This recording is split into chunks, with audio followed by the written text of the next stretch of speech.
Industrie automobile. L'inquiétude des constructeurs. Les partenaires étrangers travailleront-ils avec des administrateurs en l'absence des propriétaires du projet? Après le coup de fatigue qui a freiné le développement du bourgeon d'industrie automobile, les marques partenaires, impliquées dans le processus engagé en novembre 2014 avec Renault et à partir de 2016, avec 3 autres grands constructeurs internationaux, ont manifesté leurs inquiétudes auprès des autorités nationales. Il faut dire que l'ensemble des patrons algériens activant dans cette filière est actuellement en détention provisoire. Les Kia, Hyundai et Volkswagen n'ont pas tardé à se rapprocher du ministère de l'Industrie pour savoir ce qu'il en sera dans le futur. Ainsi, le jour même où le DG pour la région MENA, de Kia, faisait le déplacement à Alger pour renouveler l'intention du constructeur coréen d'aller loin avec son partenaire algérien dans le process d'intégration, les ambassadeurs d'Allemagne, de Tchéquie et d'Espagne s'étaient réunis avec la ministre de l'Industrie et des Mines, Jamila Tamazirt.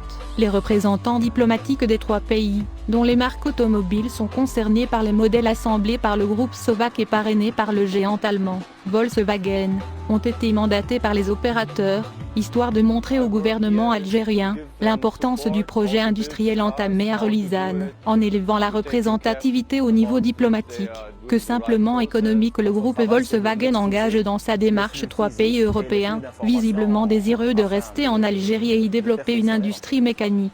Le communiqué du ministère de l'Industrie et des Mines qui rend compte des entretiens entre la ministre et les 3 ambassadeurs donne prioritairement le ton à la vision algérienne en matière d'industrie automobile. Longtemps accusé d'être un alibi à l'importation de véhicules, le projet Volkswagen a connu au même titre que toutes les autres usines d'assemblage du pays un coup de frein plutôt brutal amenant une cessation d'activité dans certaines unités de production. De fait, les discussions ont porté essentiellement sur le projet du constructeur automobile en Algérie, rapporte le même communiqué. L'on apprendra également que Jamila Tamazirt a mis ses interlocuteurs au courant des mesures prises par le gouvernement pour éviter une fermeture pure et simple des usines, en raison de l'emprisonnement de leurs patrons. La désignation d'administrateurs dans un premier temps et la levée prochaine des obstacles par la libéralisation des kits et le déblocage du compte bancaire de l'entreprise Sovac ont été soulignés par la ministre. Il reste qu'à bien lire le communiqué du ministère de l'Industrie. Ces mesures ne constituent pas pour autant la panacée. La ministre de l'Industrie a tenu à mettre en évidence les réajustements opérés en 2019 et promis que l'activité du groupe Sovac reprendra son cours normal en 2020.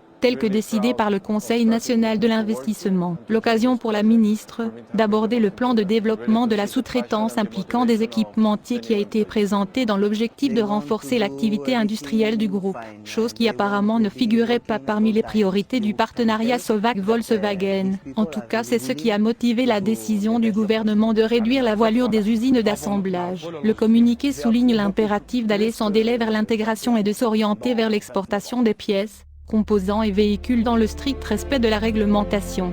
Il n'avance aucune échéance à cette opération qualitative, très attendue par les pouvoirs publics qui ont soutenu l'activité par plusieurs milliers de dollars d'importation de kits d'assemblage, en sus de la détaxation. Mais pour ne pas refaire la même erreur que les gouvernements précédents, la ministre a suggéré la mise en place d'un groupe de travail composé de techniciens du ministère, de l'entreprise Sovac et du constructeur automobile, qui sera chargé de se pencher sur les aspects liés à l'intégration, la sous-traitance et l'exportation. Cette rencontre a permis au département de l'industrie de mettre les points sur les i et partant renouveler l'intérêt du gouvernement pour le développement de l'industrie automobile. Il reste cependant à attendre la réaction des partenaires européens et sud-coréens quant à l'offre que leur a faite la ministre. Travailleront-ils avec des administrateurs, en l'absence des propriétaires du projet? Entreront-ils dans le capital de ces sociétés, comme prévu par les cahiers des charges? Toutes ces questions trouveront leur réponse, certainement après la présidentielle, lorsque le pays aura retrouvé la stabilité politique nécessaire à même de garantir un partenariat sérieux avec les constructeurs étrangers.